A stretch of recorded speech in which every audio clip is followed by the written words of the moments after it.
Hello guys, welcome to my channel. Today we are going to see how to resolve if the Microsoft Edge web browser keeps logging you out of website. Let's fix that guys. Go to search menu and type installed apps.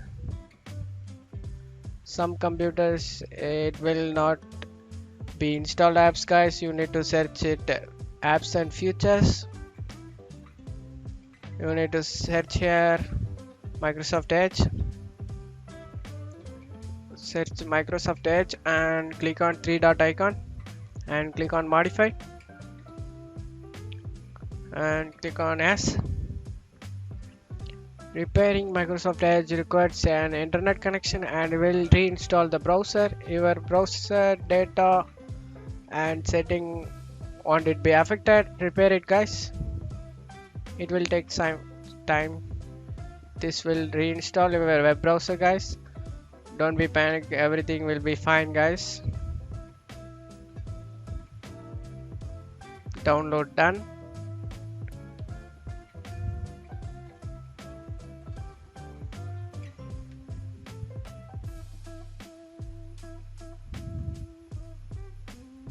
That's it guys. Hope this tutorial definitely work for you guys. Thanks for watching my video.